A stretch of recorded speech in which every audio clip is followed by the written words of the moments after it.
Welcome to part 4 of Let's Play Temple of Terror by Ian Livingstone. At the end of the last part I was on paragraph 80. Let's reread this paragraph as a reminder. Okay, the corridor soon turns right again and you reach an iron door in the right hand wall. In the distance you can see glowing lights dancing about in the gloom of the corridor. If you wish to open the iron door, turn to 153. If you wish to investigate the moving lights, turn to 339. We're going to investigate the moving lights and turn to 339. Here we go. As you move closer to the glowing lights, you realise that they are starting to move towards you. 3 giant bugs with wings buzz loudly and close in to attack. Fight the giant fireflies one at a time. Okay, fireflies are not bugs, they are beetles, like the glowworm, they're related. Example of bugs are aphids and shield bugs, they're bugs. So yeah, fireflies are not bugs, they're beetles, so it's pretty annoying. Things that aren't really bugs are mistaken for bugs so often that now they have to call what are bugs, they have to call them true bugs, which is ridiculous when you think about it, because either it's a bug or it isn't. And fireflies are not bugs, they're beetles, although both bugs and beetles are insects, of course. Anyway, bugs and beetles are mutually exclusive, but bugs and insects and beetles and insects are not mutually exclusive categories. Okay. Anyway, each time a firefly wins an attack round, fireflies are closely related to glowworms, which are also beetles. In fact, the mealworm is actually the larva of the mealworm beetle. Mealworms are not worms; they're also insects. They're the mealworm beetle larvae, which is interesting. Anyway, each time a firefly wins an attack round, roll 1 die. If the number rolled is 1, 2 or 3, the firefly will discharge electricity and you will lose an additional 2 stamina points. If the number rolled is 4, 5 or 6, the firefly will not discharge electricity. If you win, turn to 38. Okay, fight them one at a time. Okay, 5, 4, 5, 5, 4, 6. Okay. In true Blue Peter fashion, here's one I prepared earlier. So here they are. So my skill is 11, and let's go. Okay, so 5 plus 10 is 15. I get 23. So 15 to 23. Puts him down to 2. So we only have to roll the die each time they win an attack round. Yeah, so doesn't apply then. Okay, 5 plus 5 is 10. I get 21. So 10 to 21. And that's the first one dead. So that's goodbye, Mr. First Giant Firefly. Okay, next one. 5 plus 8 is 13. I get 21. So 13 to 21.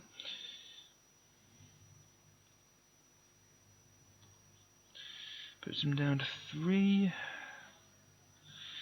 Okay, next, 5 plus 7 is 12, I get 20, so 12 to 20. Puts them down to 1. 5 plus 5 is 10, I get 21, so 10 to 21. Right, that's the end of the second one. Okay, next one is skill 4, stamina 6. 4 plus 3 is 7, I get 21, 7 to 21.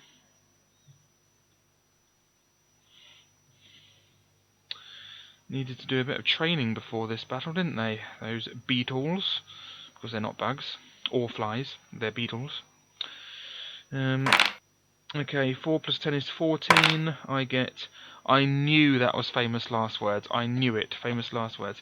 Anyway, 14 to 13, and the weakest one gets an attack round off me. So 14 to 13, famous last words, always the same curse. Okay, so that's taken off 2 stamina points from me, so that puts me down to 15. I knew I shouldn't have made fun of how weak they were. Okay, now we have to roll 1 die again, and if we get a 1, 2 or 3, he does an extra 2 points of damage.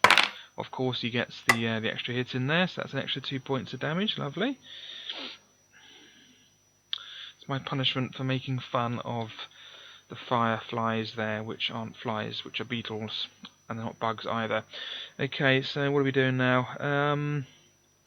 Right, 4 plus 4 is 8. I get 17, so 8 to 17. That cost me a whole thing of provisions. That did. Right. For some reason I didn't actually take off the first load of stamina there, because I did win the first attack round, so that's that. I was too busy prattling on about beetles and bugs and insects. Right. Okay, last one then. 4 plus 7 is 11, and I get 17, so 11 to 17. That's the end of the third Firefly.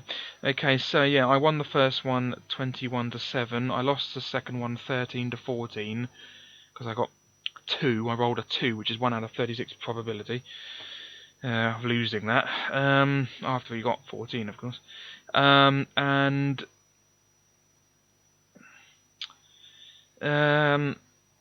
Yeah, then I won 17 to 8 and then 17 11, so that's 3 attack rounds won, and that's the end of Mr. Giant Firefly.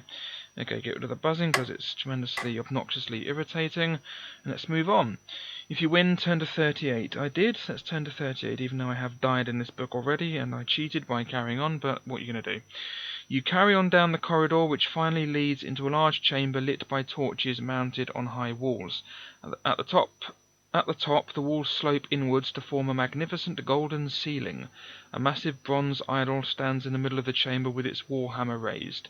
You will have to walk past the idol in order to reach the entrance of a tunnel in the far wall. If you walk to the left of the idol, turn to 291. If you walk to the right of the idol, turn to 381. We are going to walk to the right. So we're going to walk to the right of the idol and turn to 381, and there's the idol itself. There we go. Looks more like a sledgehammer. Well, it doesn't look like a sledgehammer. It is a sledgehammer. So, which of course begs the question: what's the difference between a warhammer and a sledgehammer?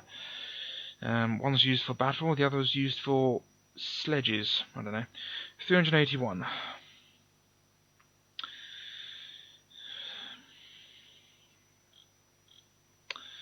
Hopefully that one's repeated. Good.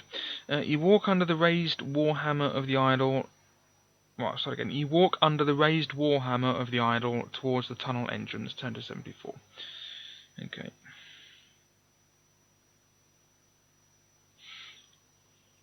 You step into the tunnel and notice that the floor starts to slope downwards.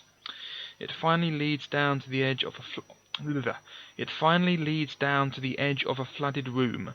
Water flows into the room through the mouth of a lion's head set in the wall. There is a ledge on the far wall which rises above the water, and the tunnel continues beyond it. You shrug your shoulders and wade into the murky water. Excuse me, sorry, yawning.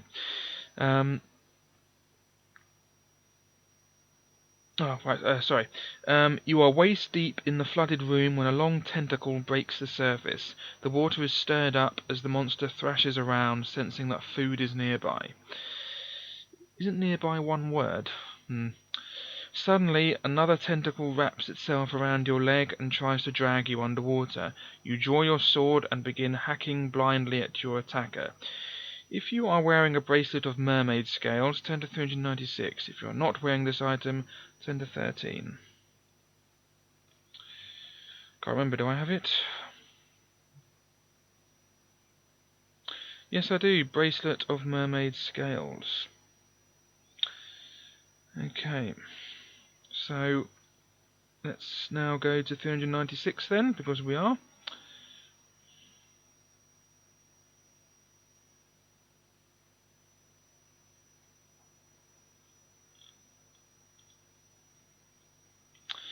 As you stab into the water, your bracelet is briefly submerged. The tentacled monster is immediately repelled by it and swims silently away to the deepest part of its pool. You seize your chance, climb up onto the ledge and escape down the tunnel. Turn to 91. I must get myself one of them. Another tunnel branches off the one down which you are walking, to give you a choice of directions. If you wish to continue straight on, turn to 347. If you'd rather turn left along the new branch, turn to 59. Okay, we're going to continue straight on and turn to 347. The tunnel eventually comes to a dead end. A solitary candle burns in an alcove, and you see something glistening behind it. If you wish to reach into the alcove, turn to 212. If you'd rather go back down the corridor and turn right along the other branch of the tunnel, turn to 59. We're going to reach into the alcove and turn to 212, which is boiling point in Fahrenheit. Right. 32 is freezing point of water in Fahrenheit.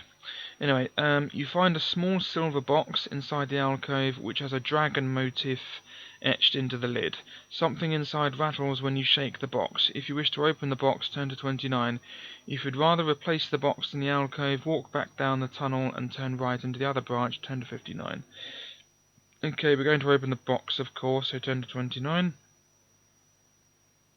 Who wouldn't open the box? That's what I want to know. You lift the lid slowly, wondering what you might find inside. Much to your surprise and delight, you see a small ornament made of silver. A dragon artifact. You put the silver dragon in your pocket and walk back down the tunnel to turn right into the new branch. Turn to 59. So we have a silver dragon. Start a new line. There we go. And we're turning to 59. Oh, there's a horrible looking creature. Ahead in the corridor you see a cloaked figure carrying a lantern and walking away from you. You call out, but the figure only walks away faster. You hurry after it and are almost alongside it when it spins around to reveal its hideous face. Taut yellow skin is stretched over its skull. Its eyes are blood red and sunk deep in their sockets. And he said pockets. And sunk deep in their sockets. Surviving the stare of a phantom requires great courage. Roll 2 dice. If the total is the same as or less than your skill, turn to 280. If the total is greater than your skill, turn to 253.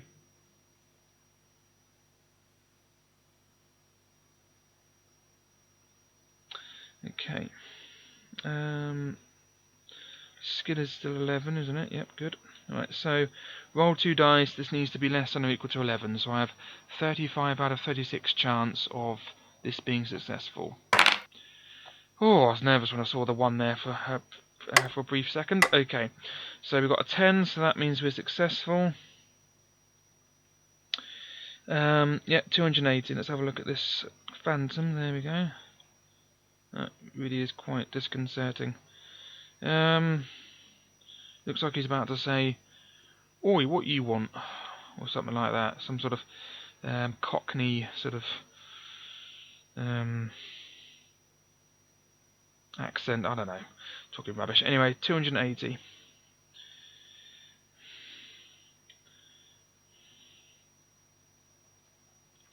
Despite the phantom's powerful stare, you keep control of your mind. With its arms outstretched, the phantom closes in to touch you, in order to intensify its power. If it wanted to hurt me, why was it running away from me or walking away from me? With its arms outstretched, the phantom closes in to touch you. In order to intensify its power... Right, I'll start again. With its arms outstretched, the phantom closes in to touch you in order to intensify its power. There we go. If you wish to fight the phantom with your sword, turn to 225. If you would rather rummage quickly through your backpack for an item to use against it, turn to 244. Okay. Okay, we're going to rummage quickly through our backpack and turn to 244.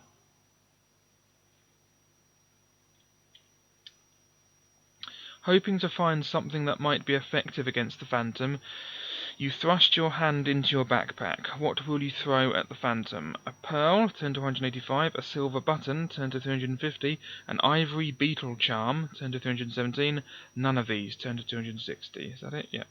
We're going to use a silver, or throw at the phantom a silver button, turn to 350. How many do we have left? Yeah, so we got, we had 3 of them, so I think we used 1 of them or something, didn't we? So anyway, here we are. The phantom cringes on seeing the silver and tries to run away, but your aim is true and the silver button finds its mark. The phantom drops to the floor and within seconds is no more than dust spread among the folds of its cloak.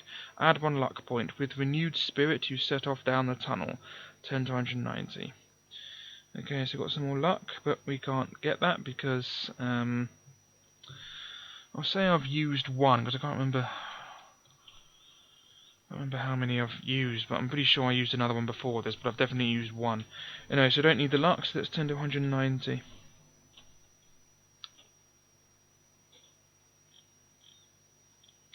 The tunnel finally ends at a T-junction. The cross passage shows signs of more frequent use.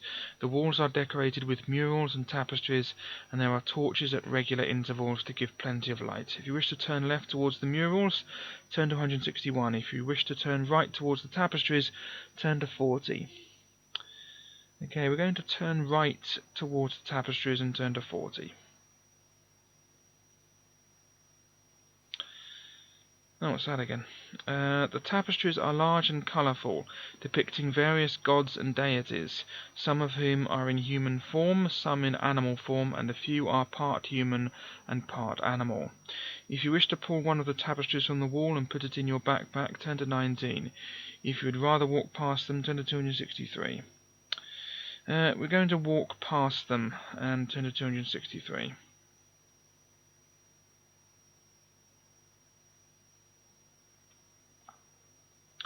The corridor runs straight, and you follow it until you reach a magnificent chair set against the left-hand wall, carved in the shape of a sphinx.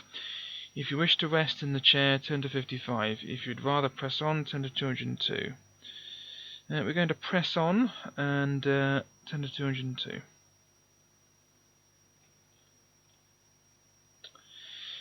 As you walk along, you suddenly notice the pungent smell of herbs in the air. It grows stronger as you approach the end of the corridor, where there is a crescent-shaped pool.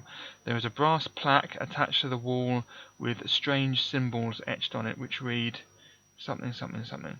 Will you cast a read symbols spell if you are able to? Turn to 37. Drink some of the herbal liquid, turn to 100. Or bathe your wounds in the herbal liquid, turn to 269, or walk back down the corridor, turn to 364. We are going to bathe our wounds in the herbal liquid and turn to 269.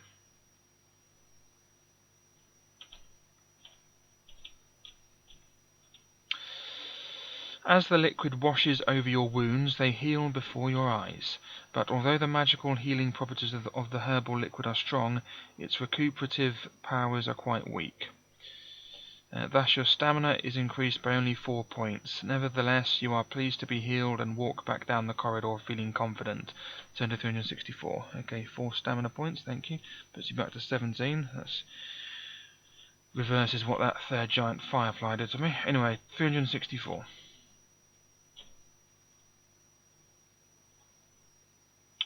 Passing by the Sphinx chair and the tapestries, you walk straight on past the junction in the corridor to look at the murals. Turn to 161.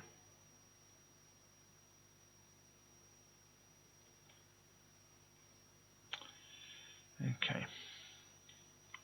The mural stretches along the wall for approximately 20 yards and depicts a great battle. A mass of undead, whipped on by vile orcs, are pushing back an army of men and dwarfs. The leader of the undead is hidden by dark robes apart from his fleshless, reptilian skull. His cold, evil green eyes stare threateningly from the mural. He appears to be holding a casket which is drawing in the spirit of the king of the men and dwarfs for whom the battle seems lost. You are fascinated by the painted detail of the casket and marvel at its magnificence, rather. Do you like my work? Comes the sudden question from behind you. I'll say that again. Do you like my work? Comes the sudden question from behind you. You spin round and see a man standing calmly with paint pots in his hand and a brush behind his ear. He is smiling and seems pleased that you are showing interest in his work. Will you attack him? Turn to 123. Reply to his question? Turn to 296. Or push past him and walk on? Turn to 376. We're going to reply to his question. So turn to 296. If you wish to reply that you do like the artist's work, turn to 181. If you wish to reply that you do not like it at all, turn to 105. Okay, we're going to reply that we like the artist's work. Turn to 181.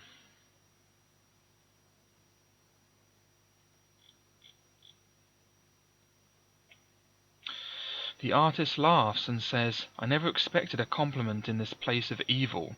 No doubt you have been lured here with a promise of great wealth by the high priestess Leisha. I have staked my life on my reputation. Perhaps you have not heard that Leisha is a great lover of art despite her cruel and terrible ways. Each year she secretly invites artists to perform their works inside the lost city. Down the corridor you will see tapestries, and elsewhere there are wood carvings and etchings. She alone judges the works, and the result is final, very final. The winner receives 300 gold pieces, and the losers are sacrificed to honor the Dark One. Needless to say, I think I'm going to win. She gives us all a ring of protection to wear so that we come to no harm while we work. My name is Murkegg, and I'm pleased to meet you. You ask him if he has heard of a man called Malbordus, but he shakes his head. You stress that it is very important that you find Malbordus, and ask if he has any knowledge of the tunnels and passageways. Murkegg rubs his chin and replies, I'm afraid I cannot help you much, as I spend most of my time painting. I do know that Leisha's inner temple can only be reached by walking through the curtain of golden rain. Perhaps whoever it is for whom you are looking is being entertained by Leisha. All I can do is wish you luck. You shake hands with him and press on down the corridor. Turn to 376.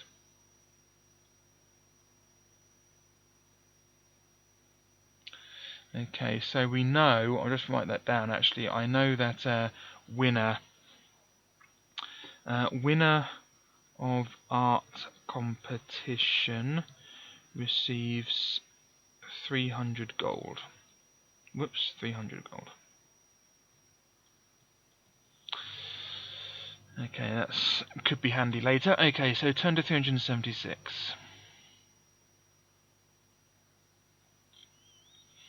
The corridor bends to the right and you follow it round until you arrive outside a closed door. You can hear agonized cries and a sadistic chuckle coming from inside the room.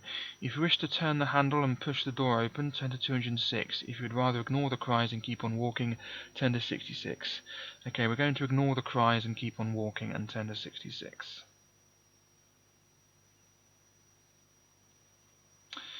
You soon arrive outside another door. No noise comes from the other side, but when you try the handle, you find that the door is firmly locked. Will you cast an open door spell if you are able to? Turn to 322. Try to unlock it with a golden key if you have one. Turn to 110. Or continue walking down the corridor. Turn to 17. Okay, we're going to unlock it with a golden key because we do have a golden key. Small golden key. There we go, we have it. So we're going to unlock it and turn to 110. I'll just say I've used it.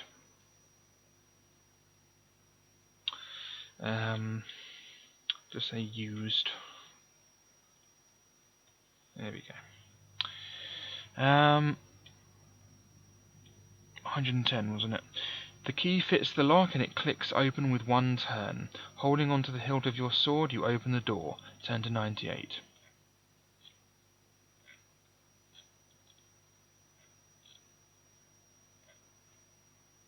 I wonder what that lizard was. can't resist. Anyway, you enter a marble-floored room which is bare except for the bronze head of a beautiful woman mounted on the opposite wall. You are surprised when its lips suddenly start to move and you hear her speak. "Welcome to the Room of Questions," says the soothing voice. "It has been an age since I last spoke to anyone. You are obliged to answer my question or die.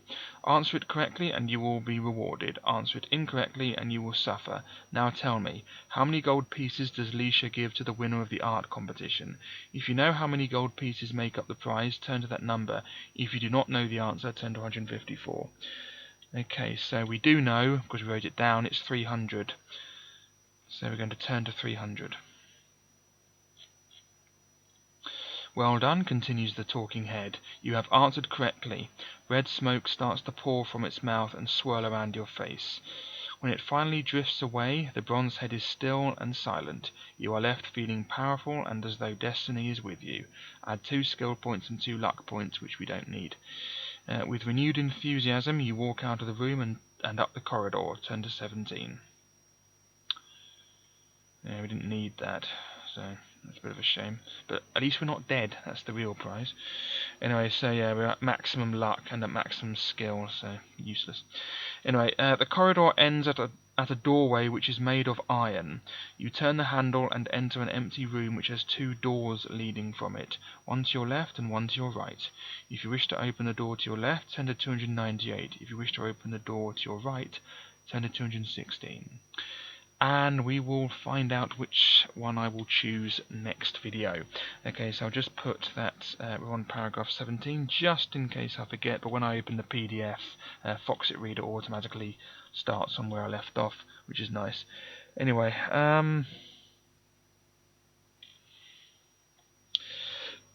okay, so that's that. Thank you very much for watching. I hope you can join me for next time. How many more videos will this take? Might be able to do it in the next video, but probably won't because there are a few battles to go through, I think, so probably won't. Yeah, at most I'd say 2 videos, but maybe there's about a 10% chance I'll be able to do it in 1 video next time. Anyway, so either 1 or 2 videos left over to do in this, so I hope you can join me for that, and goodbye.